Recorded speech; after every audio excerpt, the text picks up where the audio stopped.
Hebreos capítulo 4, versículo 11 al versículo 13.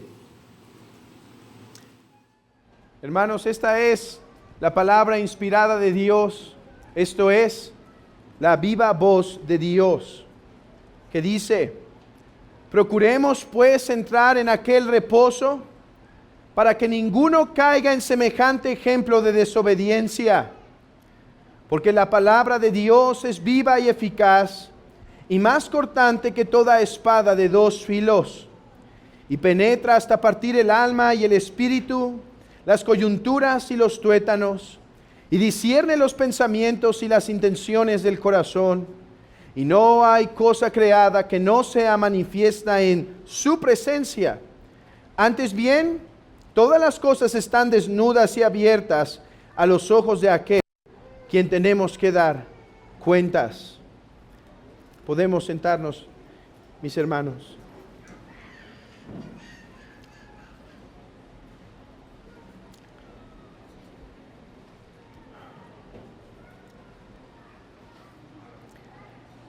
El apóstol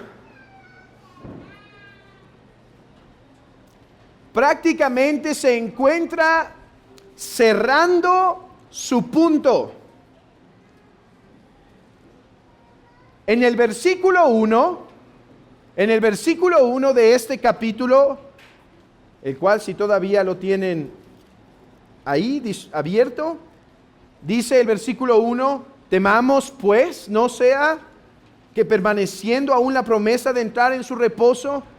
Y por varios versículos está argumentando por qué los hebreos tenían que poner toda diligencia para fortalecer su fe y no caer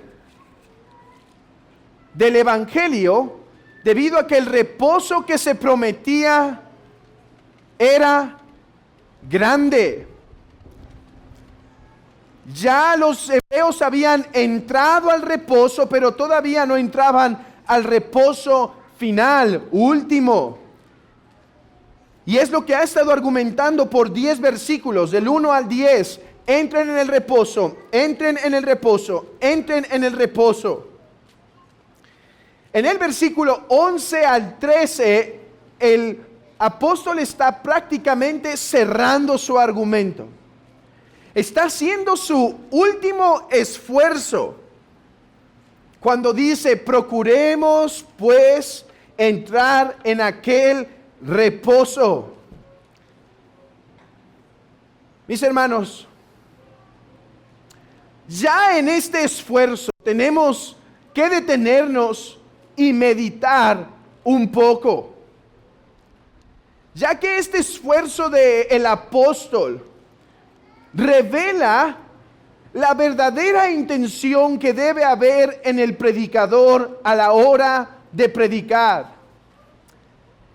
El predicador, cuando va a exponer la palabra, no debe tener la intención de mostrar su sabiduría, de mostrar su intelecto, de mostrar su estudio o incluso su retórica si la tuviera. El predicador debe tener el propósito de agradar a Dios al predicar la palabra y mover verdaderamente los corazones de los que oyen a la obediencia, mover los corazones de los que oyen a la consolación. No importa qué estemos hablando, si estamos hablando una enseñanza de consolación, de instrucción, de reprensión, la motivación del predicador debe ser mover al pueblo de Dios, ya sea a experimentar consuelo, ya sea a experimentar instrucción para poder aplicarlo a la vida, o ya sea reprensión para poder corregir, pero esa debe ser la intención del predicador. Y mis hermanos, si esa debe ser la intención del predicador, el cual debe examinarse constantemente, el cual debe estar escudriñando su corazón para ver si está siendo puro, para ver si no es simplemente el orgullo lo que le está moviendo en esa ocasión. El predicador debe examinarse, pero mis hermanos, si esto tiene aplicación para el predicador, también lo tiene para ustedes, mis queridos hermanos. Que el propósito de la predicación no es solo informar sus mentes. El propósito de la predicación es, hermanos, mover sus corazones. Es recibir el consuelo, atender al mandamiento, someternos ante la palabra que está siendo expuesta. Mis hermanos, en un mundo en donde los sermones giran y se reproducen tan grandemente por medio de la tecnología, corremos el riesgo de olvidar el propósito de la predicación. Y es que en ocasiones se escuchan tantos sermones y tantos buenos predicadores que podemos olvidar que el propósito de la palabra predicada es sentarme bajo esa palabra para escuchar la instrucción, para escuchar la consolación, para escuchar la reprensión. Mis hermanos, ¿están esta mañana dispuestos a recibir la palabra de Dios, ya sea para obedecerla o para recibir la consolación, o simplemente hemos venido esta mañana para ver si logro aprender algo nuevo y nada más, o para ver si logro ver en qué se equivoca el predicador y nada más, o simplemente porque no me queda de otra y tengo que estar aquí presente y nada más? Mis hermanos, la razón por la cual debemos sentarnos a la luz de la palabra es porque Dios es el medio que utiliza para mover a su pueblo. Decía Martin Lloyd-Jones, hablando de la importancia de la predicación, Dios no terminó dando a la iglesia solo, ok, ¿quieres ser maduro? ¿Quieres caminar en la fe? Llévate tu Biblia a tu casa y olvídate de la iglesia. No. Fíjense, Dios no hubo Biblias para todos por muchísimos años, ¿sí? Desde el tiempo de los hebreos, obviamente, después de el tiempo de los padres de la iglesia, los medievales. Hermanos, era raro que incluso una familia tuviese un ejemplar completo. Por eso había Biblias encadenadas a las iglesias para que no las pudieran robar, llevárselas, porque era escasa la Biblia. Pero Dios siempre ha dado predicadores a la iglesia. Hermanos, la predicación de la palabra es uno de los medios principales para mover el corazón de la iglesia. Regresando a lo que decía de Martin Lloyd-Jones, él mencionaba lo siguiente. Hermanos, hay veces que yo puedo leer el texto y pasarlo por alto cuando estoy pecando y no quise ver la exhortación. Pero cuando llega el domingo y se abre la palabra y el predicador tiene que exponer el texto, muchas veces tendré que ser reprendido de algo por medio del texto, no porque el pastor sabía, no porque él conocía exactamente esa situación, sino incluso sin saber nada de eso, porque si el pastor predica desde el púlpito para estar tirando piedras a los congregantes de las cosas que él sabe, debe parar de predicar. Eso no es predicar. No, el pastor se para, predica el texto y justamente esa es la situación que el Señor empieza a atender a mi corazón. Y no lo puedo esquivar. Y a lo mejor me intento mover un poco y me salgo un poco e intento quizá ir allá afuera para distraerme y no escuchar eso, pero vuelvo a escuchar y el próximo domingo vuelve a ser. De manera que no tengo escape delante de Dios, porque a través de la predicación constantemente está hablando al corazón. Mis hermanos, en medio de un mundo en donde a veces escuchar sermones se ha vuelto prácticamente un deporte, y la pregunta en la semana puede ser, ¿cuántos sermones escuchaste en lugar de cuántos sermones te edificaron? Es necesario recordar que el propósito de la predicación, mis hermanos, es mover el corazón de la iglesia, y por lo tanto, mis hermanos, el de ustedes es preparar su corazón para que la palabra pueda mover sus almas, para que la palabra les pueda mover, consolar, edificar, exhortar.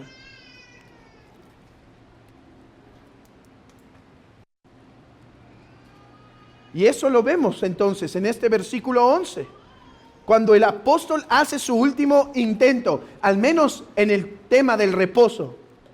Vuelve a repetir, procuremos pues entrar. Otra exhortación.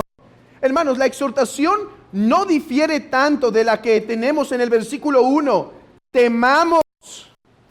Y esto confirma que cuando yo prediqué de el temor, recuerdan que hablamos de el temor que se nos está incitando aquí, que no es un temor de terror, que no es un temor de desconfianza, que el temor que se nos exhorta aquí es un temor reverente de entender quién es Dios, y un temor que actúa, que se mueve. Y esto lo confirma cuando dice en el versículo 11, procuremos. La palabra realmente quiere decir, esforcémonos o trabajemos arduamente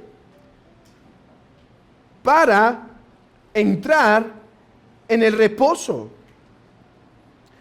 Procuremos pues entrar en aquel reposo. A ver, mis hermanos, en este punto intentaré ser breve porque hemos visto esto ya cuando hablé del temor, pero tengo que volver a repetirlo por causa de claridad, aunque sea brevemente. La salvación del cristiano es solo por gracia. Nosotros tendremos entrada a la presencia de Dios, y para usar las palabras del último sermón, tendremos acceso al gran sabatismo solo por la obra de Jesucristo y no por nuestros méritos. Pero mis hermanos, hemos de recordar que aunque la salvación es por gracia y que depende de la gracia de Dios que nosotros seamos sostenidos al final, de manera que ningún cristiano se pierde de aquellos que Él salva al principio, son los mismos que llegan al final. Nadie se le pierde. Creemos en la perseverancia de los santos, pero al mismo tiempo, hermanos, creemos que Dios utiliza estos medios de exhortación para mantener nuestra fe despierta. ¿A qué voy? Abran sus Biblias brevemente en Primera de Pedro. Este texto es clave para entender el lugar de la fe en la perseverancia de los santos. Dice el versículo 5, que sois guardados por el poder de Dios. Versículo 5, que sois guardados por el poder de Dios. Hermanos, ¿por qué sois guardados? Por el poder de Dios. Pregunta, ¿hay duda entonces de que algunos de ustedes se pueda perder? No. No hay duda de eso. Es imposible. Ninguno de ustedes, queridos hermanos, se perderá. Pero ahora presten atención cómo es que Dios nos guarda hasta el final. Versículo 5. Que sois guardados por el poder de Dios mediante, a través de un medio. Mis hermanos, ustedes van a llegar hasta el día que Dios estableció que partan. No hay duda de eso. El día para que ustedes mueran aquí en la tierra y para que yo muera aquí en la tierra está establecido. Pero Dios ha puesto medios por medio del cual alcanzaremos ese tiempo. Por ejemplo, el cuidar nuestra alimentación, el comer, el guardar nuestra salud y demás. Dios nos guardará hasta el final, mis hermanos. Pero la forma en la cual Dios nos guarda es por medio de la fe. O sea, por medio de preservar nuestra fe, mis hermanos. ¿Cómo nos guarda Dios? Por medio que nuestra fe se mantenga anclada en Jesús, en su salvación.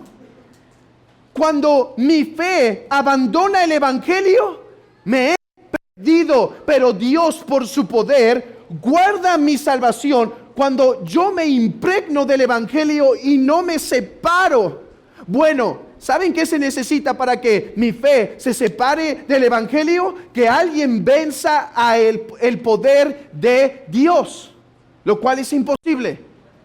Bueno, Dios ha elegido la fe para salvación y como el medio por el cual llegamos hasta el fin. La responsabilidad del cristiano consiste en guardar su fe. Hermanos, para el autor de Hebreos, que cree que la salvación es por gracia, el cristianismo no consiste en ponerse a dormir en la cama, en ponerse a dormir en su vida cristiana. No, la salvación por gracia, por el poder de Dios, mueve al apóstol a decir: mis hermanos, presten atención en guardar su fe para que su fe se mantenga en el Evangelio. Dios ha puesto los medios para que su fe nunca se aparte. Por eso es que dice el apóstol: añadid a vuestra fe virtud, a vuestra virtud conocimiento, al conocimiento dominio propio, etc. Y dice: haciendo estas cosas no caeréis jamás. Pero vean cómo empieza el apóstol Pedro: añadid a vuestra fe virtud. Trabajen en fortalecer su fe, queridos hermanos, para que entonces tengan la confianza que el poder de Dios se mantendrá guardándolos hasta el fin. ¿Cómo guardas tu fe? Esa es la pregunta entonces. Porque el apóstol, cuando dice procuremos pues entrar en el reposo, está diciendo: guarda tu fe, protege tu fe, mantén echando esos carbones, esos leños a la fogata. Porque la fe es como ese leño que ha sido iniciado por esa fogata, que ha sido iniciada por Dios con un fuego sobrenatural y se mantiene caliente. Y el creyente toma un leño para calentar, para echar, para avivar ese fuego. Por eso dice después el apóstol Pablo: ocupaos de vuestra salvación con temor y temblor, porque fiel es el que prometió. ¿Qué podemos hacer? Como he dicho, no puedo abundar en esto, pero puedo resumirlo de esta forma. En primer lugar, hermanos, recordemos bien lo que el Evangelio ofrece y lo que el Evangelio no ofrece. ¿Cuántos se apartan de la fe en Jesucristo porque pensaban que Jesucristo prometía riquezas, salud, estabilidad matrimonial y demás? Y por lo tanto se terminan alejando. Mis hermanos, el Evangelio no promete esas cosas. El Evangelio promete salvación y vida eterna, pero muchas veces en esta vida, sufrimiento, dificultad, espada, desnudez, hambre, tribulación, persecución. Mantengamos claramente lo que el Evangelio promete y no promete. Me pregunto si hay alguien desilusionado entre nosotros, pensando en abandonar el cristianismo, porque simplemente su vida es más difícil cuando éste llegó. Si es así, quizás has creído un falso mensaje. Cristo no prometió paz en esta tierra. Prometió paz espiritual en esta tierra, pero no física. En segundo lugar, pongan su mirada en las cosas espirituales, como hace poco éramos exhortados por nuestro hermano Edgar, cuando decía: pongan su mira en las cosas de arriba y no en las de la tierra, donde está Cristo sentado a la diestra del Padre. Mantengan su vista en cosas espirituales para poder abandonar las cosas mundanas. Porque hermano, fue justamente los melones, fue justamente esos privilegios, esa rica miel que se producía en Egipto, esos alimentos que se producían ahí, lo que hizo pensar a Israel, oh, si tuviésemos lo de antes. En tercer lugar, recuerda, hermano, en medio de la dificultad, que es Dios quien te sustenta, que no estás dejado a tus meras fuerzas, a tu propio desempeño. Mi hermano, eres sostenido por el Dios omnipotente y es Él que mantiene tu fe estable. Usa los medios que Él te dio para endurecer esa fe, para fortalecerla, para que esa fe que ya se pegó al Evangelio se mantenga cada vez más y más y más unida. Él es fiel en usar los medios que ha dado, hermanos. Además, no te alejes de la comunidad de la fe. Las malas conversaciones corrompen las buenas costumbres. ¿Y cuántos se han apartado del Evangelio porque empezaron a acercarse a esas amistades del pasado, a esos amigos del pasado, que lo único que traían no era incrementar mi vida espiritual, sino hacerme más y más al mundo? Cuando la Escritura dice, no os hagáis vosotros como ellos, sino háganlos ustedes como ustedes. Háganlos a ellos, como ustedes. Guardémonos de cualquier pecado.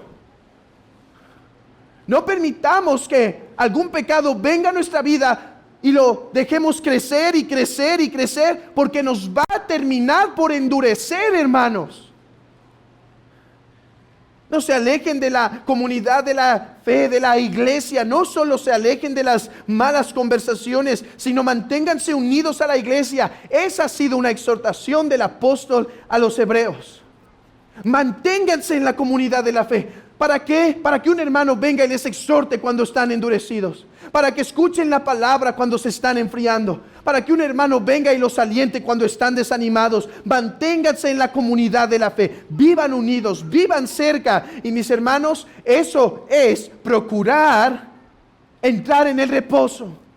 Eso es procurar guardar nuestra fe. Eso es procurar intentar avivar nuestra fe día a día. Y hay una razón por la cual lo debemos hacer. Versículo 11. Para que ninguno caiga en semejante ejemplo de desobediencia. O sea, procuren entrar en el reposo. Procuren avivar su fe, podar su fe, regar su fe, abonar su fe, porque fue justamente la incredulidad lo que hizo que el pueblo de Israel no entrara en el reposo y más bien fueran el ejemplo perfecto de desobediencia. Mira a Israel, no entró en el reposo, vio los milagros de Dios, vio el poder de Dios, vio la provisión de Dios. Y en un momento dijo, no creo tu palabra, tú no vas a estar conmigo. Y entonces dijo Dios, no entrarás en mi reposo. Para que ustedes no caigan en el mismo ejemplo, en donde Dios tenga que decir, no entrarán en mi reposo, procuren con diligencia fomentar su fe. ¿Por qué? Bueno, para que no caigan en desobediencia. Pero hay una segunda razón. Hay una segunda razón. Y es porque tendrán que enfrentarse al juez si lo hacen. Deben mantener avivada su fe. Porque, hermanos, dice el apóstol, si alguno de vosotros se termina apartando, se tendrá que enfrentar al juez de gloria. Hermanos, el versículo 12 es uno de esos textos que todos damos por sentado, que creemos que entendemos. Alguien dijo esto: la familiaridad con el texto nos hace que lo malinterpretemos muchas veces. Y estoy convencido que este es el caso perfecto de aquellos textos que pensamos conocer, pero que realmente quizá no hemos conocido en su plenitud. Y es que yo creo que el versículo 12 nos está diciendo que Jesús es el juez al que tendrán que enfrentarse. ¿Por qué? Lean conmigo el texto 12 y 13. Porque la palabra de Dios es viva y eficaz y más cortante de toda espada de dos filos, y penetra hasta partir el alma y el espíritu, las coyunturas y los tuétanos, y discierne los pensamientos y las intenciones del corazón. Y no hay cosa creada que no sea manifiesta en su presencia. Antes bien, todas las cosas están desnudas y abiertas a los ojos de aquel a quien tenemos que dar cuentas. La pregunta es, hermanos, en el versículo 12, vean conmigo el texto. ¿Qué es la palabra de Dios viva y eficaz? ¿Qué es? ¿A qué está haciendo referencia esta frase? La palabra de Dios viva y eficaz. Por mucho tiempo, hasta este viernes y sábado, yo creía que el texto hacía referencia a las Escrituras, que la palabra de Dios se refería aquí a nuestra Biblia. ¿Y cuántas veces no cité ese texto diciendo: la palabra de Dios es viva y nos exhorta y es eficaz y nos reprende y discierne los pensamientos entre sí, etcétera? Pero después de más reflexión y de estudiar el texto incluso con algunos comentaristas antiguos y unos pocos modernos, estoy convencido que aquí palabra de Dios no se refiere a la Biblia, que realmente aquí se está diciendo lo siguiente. Léanlo conmigo, o más bien síganme con sus ojos ustedes. Versículo 12. El texto debería leerse más bien porque Jesucristo es vivo y poderoso. Ahora alguien puede decir: hermano, ¿y de dónde está sacando eso? Ya se están preocupando. Déjenme explicar por qué creo que debe interpretarse así el texto. Yo creo, el texto, hermanos, y aquí nuevamente tengo que decirles algunas palabras del griego que ustedes van a entender bien fácil, bien fácil. Intento hacer esto lo menos posible, pero hay veces que no puedo. Hermanos, hay veces que si queremos ir un poco más allá del texto, tenemos que hacer el esfuerzo. Así que, por favor, en este calorón que tenemos, miren, no me quito el saco. En este calorón, esforcémonos por prestar atención a esto. Y yo espero que esto no solo cambie su forma de ver el texto, sino traiga temor y reverencia y consolación, que es el propósito de la predicación.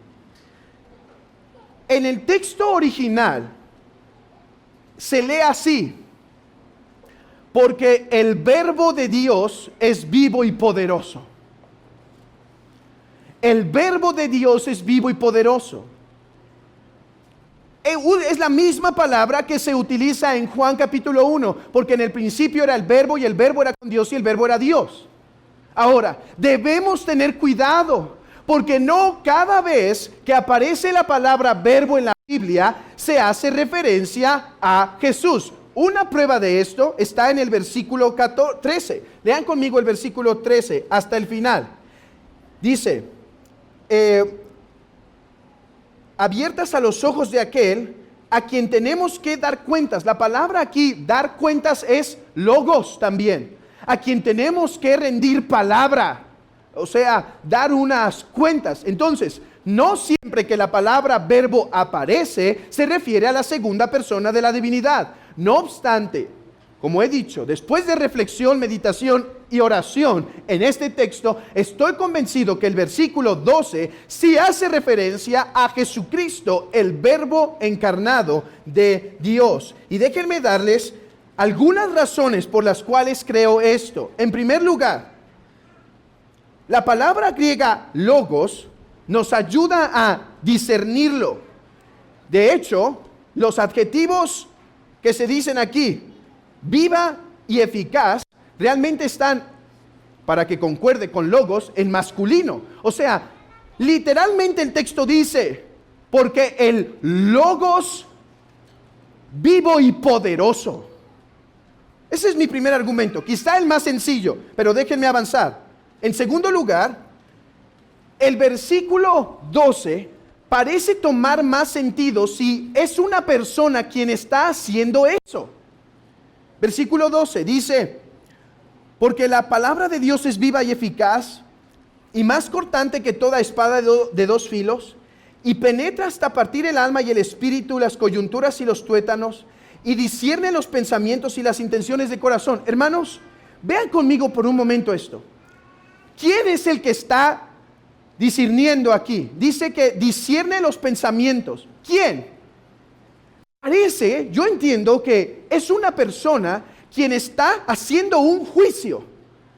Fíjense esto, muchas veces yo interpreté este texto pensando que la palabra cuando era predicada me hacía a mí discernir los pensamientos, las intenciones del corazón y demás. Pero entendiendo mejor el texto, yo creo que cuando dice que discierne los pensamientos es la persona, es una persona quien está haciendo un juicio, por así ponerlo, de la humanidad. De la humanidad. Es alguien que está sentado en el trono y está discerniendo los pensamientos y las intenciones del corazón. En tercer lugar, el versículo 13 me empuja a pensar que es una persona y no la palabra de Dios. ¿Por qué? Vean el versículo 13. Y no hay cosa creada que no sea manifiesta en su presencia. ¿En presencia de quién? Hasta ahorita no. A ver, si el verbo de, el logos de Dios es la Biblia, se refiere a la Biblia, pregunta en el versículo 13. Y no hay cosa creada que no sea manifiesta en su presencia. ¿En presencia de quién? ¿En presencia de las Escrituras? ¿No hay cosa creada que esté oculta ante las Escrituras? Eso me hace pensar, ya que el versículo 12 y 13 tienen el mismo tema, son una unidad, que el autor está tomando una referencia antes, cuando dice, sean manifiestas en su presencia, está tomando que el versículo anterior habla de una persona. Versículo 4. La metáfora que se usa de la espada y que discierne los pensamientos, como he dicho, tiene la idea de un juicio. Pero la palabra de Dios, aunque juzga, el juicio es ejecutado por una persona. Hermanos, esto me hace pensar que cuando el texto dice, porque el verbo de Dios es vivo y eficaz, se está refiriendo a la segunda persona de la divinidad, a Jesucristo, el verbo encarnado. Y entonces esto tiene mucho sentido. Vean el versículo 11 conmigo. Procuremos pues entrar en el reposo para que ninguno de vosotros caiga en semejante ejemplo de desobediencia, porque el verbo de Dios es vivo y poderoso. Les está advirtiendo, iglesia, si ustedes se apartan del evangelio, si ustedes se apartan de la verdad, entonces tendrán que rendir cuentas a Jesucristo, el verbo encarnado. De hecho, mis hermanos, creo que un versículo que confirma esta interpretación es Hebreos 1, cuando dice, Dios, habiendo hablado muchas veces y de muchas maneras, en otro tiempo a los padres por los profetas, en estos postreros días nos ha hablado por el Hijo. Está diciendo, ya no hay más revelación, ya no hay más palabra, ya no hay nueva oportunidad. Hermanos, entiendo yo entonces que el punto del apóstol en este texto es traer temor a la iglesia de que si se apartan de la fe de Jesucristo, Jesucristo mismo será vuestro juez. Y esto concuerda con lo que dice Juan, por ejemplo, porque el Padre a nadie juzga, sino que todo el juicio lo dio al Hijo, para que todos honren al Hijo como honran al Padre. El que no honra al Hijo, no honra al Padre al que le envió. Y en el mismo texto dice, no os maravilléis de esto, porque vendrá la hora cuando todos los que están en el sepulcro oirán su voz del Hijo, del Verbo. Y los que hicieron lo bueno saldrán a resurrección de vida, mas los que hicieron lo malo a resurrección de condenación. La imagen o metáfora cuando dice entonces que el Verbo es vivo y poderoso y es como una espada que trae división, que trae juicio, que trae discernimiento, es una metáfora para ayudarnos a entender la severidad del juicio con el cual los hombres serán juzgados. La severidad con la que serán juzgados. Por lo tanto, dice el profeta, el apóstol a los hebreos, por lo tanto, queridos hebreos, teman, porque no se apartan de un simple hombre que murió, se apartan del Dios vivo y verdadero, del Verbo vivo y poderoso, y Él vendrá a traer juicio a ustedes. Es verdad, este juicio será a través de su palabra, de la palabra del Verbo, por lo que dice también Juan 12, el que me rechaza y no recibe mis palabras tiene quien le juzgue. La palabra que he hablado, esta lo juzgará en el día final. La palabra que se ha predicado es lo que juzgará en el día final. Pero el énfasis del autor de Hebreos es decirles, aquel que ahora están rechazando es al mismo que se tendrán que enfrentar en el día del juicio.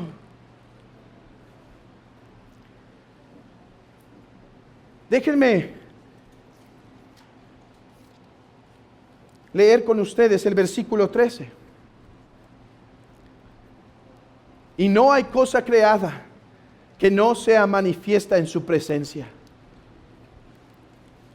Y de este Verbo vivo y poderoso, no hay nadie que se pueda ocultar. Que la hipocresía entonces sea verdaderamente luchada entre nosotros. Porque aquel día, incluso aquellos que aparentaban el cristianismo, incluso aquellos que parecían ser hijos de Dios, pero fingían, pero eran falsos, terminarán siendo expuestos ante su presencia. Déjenme aplicar esto. ¿Te das cuenta, querido amigo, que todas las palabras que ahora escuchas del mensaje del evangelio que se predica semana tras semana, de todas esas palabras tendrás que rendir cuentas al Verbo de Dios, al juez que discierne los pensamientos, que desde lejos puede ver la intención del corazón, ante quien nadie se puede ocultar? No hay nada que puedas esconder. Es a ese Jesucristo que ahora te ofrece con manos de amor y te dice, ven pecador, recibe perdón de pecados. Es ese Jesucristo lleno de compasión, lleno de amor, a quien te tendrás que enfrentar. Y su juicio será como espada de dos filos que penetrará cada intención de tu corazón, cada pensamiento, cada pecado saldrá a la luz aquel día. Cada cosa. Mira, todos nosotros tenemos cosas que guardamos en lo más profundo de nuestra mente, que nos avergüenzan. Mi amigo, no habrá ese día alguna forma en que las puedas esquivar. Serás expuesto. Todo.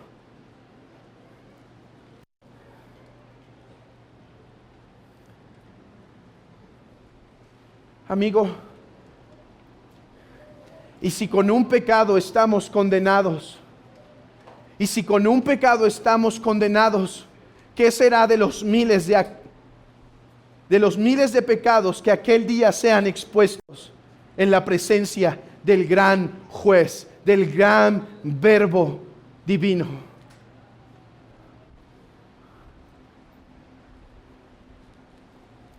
Y hoy ofrece perdón de tus pecados. Y Él se sacrificó para que tú puedas entrar a ese reposo, para que no tengas que sufrir tal juicio. En segundo lugar, esto tiene una aplicación también para ti, querido amigo.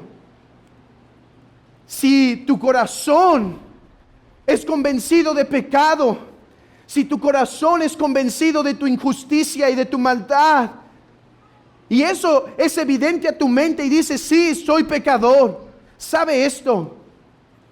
Es porque el Cristo resucitado, el Verbo de Dios, ahora actúa por su palabra y por su Espíritu para traer juicio, para traer un discernimiento del pecado y llevar los hombres a Cristo. Por lo tanto, si hoy eres movido a entender tu pecado, a entender tu maldad, no te endurezcas, porque no es mi voz quien te está convenciendo, es el Verbo de Dios quien está obrando en tu corazón. Por eso decía Jesús a los escribas, ustedes blasfeman el Espíritu, porque ahora mismo están siendo convencidos, pero lo resisten, pero lo detienen, no entendiendo que es la misma obra de Dios obrando en su corazón. Si hoy eres movido, si hoy eres confrontado con tu pecado, recuerda que es el Verbo de Dios, por su palabra y su Espíritu, quien hace eso en tu corazón. Mis queridos hermanos, esta es una razón por la cual debemos prestar diligencia y por la cual debemos temer. Dice Hebreos 4:1, temamos. Dice Hebreos 4:11, procuremos pues entrar en el reposo. Esta es la razón por la cual debemos temer. Porque, hermanos, si nos terminamos apartando, si nos terminamos saliendo de la fe, si tu corazón se sigue endureciendo hasta el punto que abandonas el cristianismo, si no atiendes a las exhortaciones de la palabra de Dios, si te endureces contra la comunidad de la fe, si cierras tu oído a la palabra, te terminarás endureciendo y apartando, y aquel día te enfrentarás ante el Verbo de Dios, que con una espada que sale de su boca, una espada de dos filos, tendrás que rendirle cuentas. Sus vestidos blancos, sus ojos llamas de fuego, su rostro como oro bruñido, su espada que sale de su boca para traer juicio a los pecadores. Y si aquel que nunca profesó la fe se tendrá que presentar ante él, aquel que nunca escuchó el evangelio tendrá que rendirle cuentas al rey. Aquel que se sentó entre nosotros y escuchó, aunque nunca profesó la fe, tendrá que rendirle cuentas. ¿Cuánto más tú tendrás que rendirle cuentas, que habiendo profesado la fe, te apartes del evangelio? Teme. Este juez jamás morirá. Este juez vive eternamente en los cielos. Este juez habita perpetuamente y su juicio es perfecto y nada se podrá ocultar de sus ojos.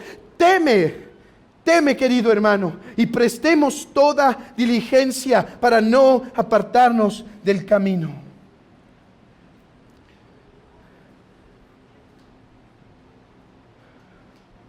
Hermanos, es cierto que debemos amar y seguir a Jesús por su belleza, su hermosura y por su amor. Pero mis hermanos, el autor de Hebreos dice que también le debemos seguir, porque el Verbo divino traerá juicio a aquellos que se apartan. El temor no es malo para el cristiano cuando es un temor que trae reverencia a Cristo y trae diligencia a la fe. Al menos que queramos ser más piadosos que la Biblia y decir, yo poner más diligencia en mi vida cristiana por temor. No, yo soy de los que solo por el amor de Jesús.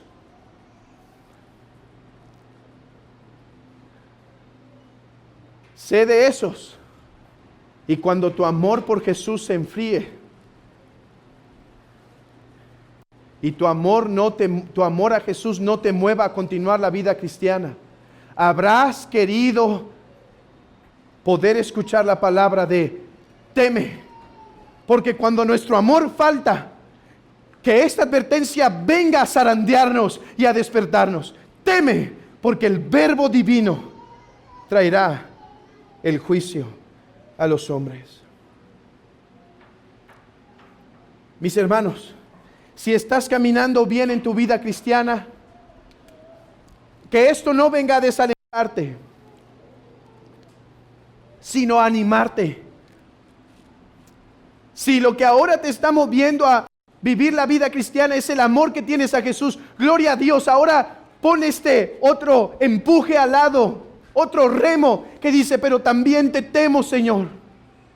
Te amo y te temo, y con esos dos remos intento navegar las aguas turbulentas.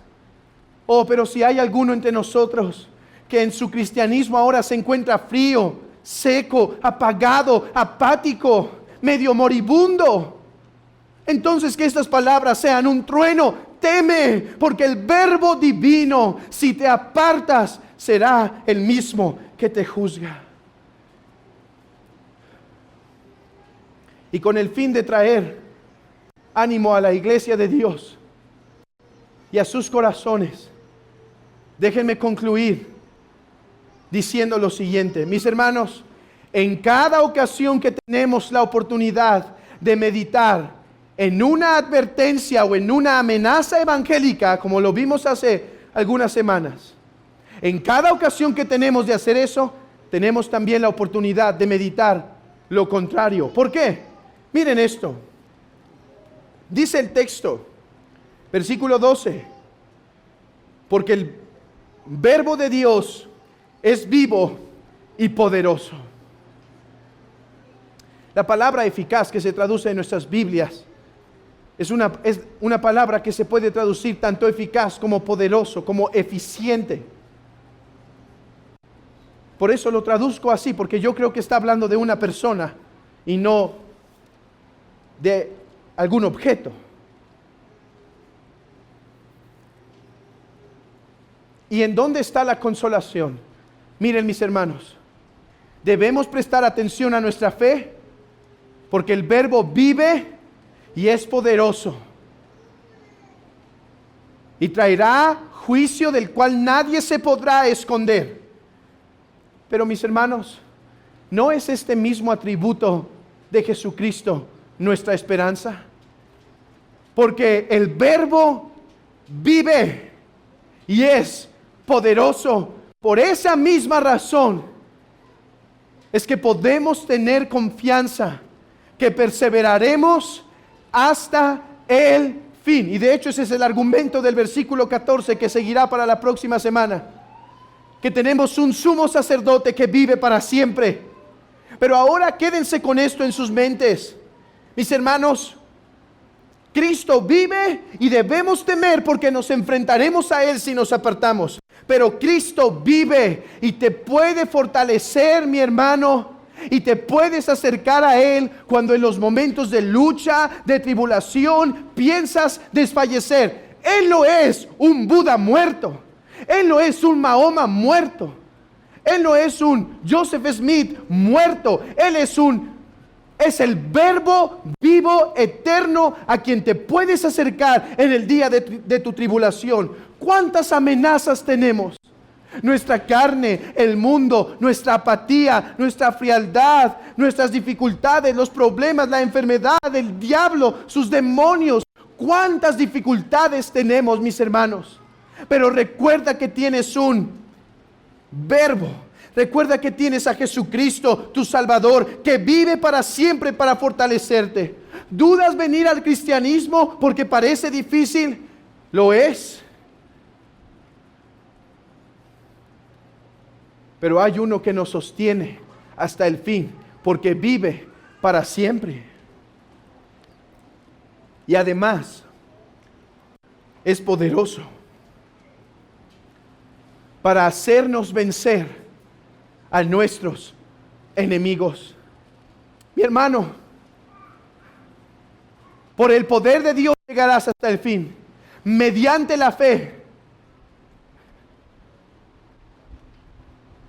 Mantente procurando entrar en el reposo. Mantente fortaleciendo tu fe, porque el Verbo poderoso no permitirá que caigas jamás, porque Él vive para siempre y es poderoso para sostenerte hasta el fin. Que el que tiene oídos para oír, oiga lo que el Espíritu dice a la iglesia.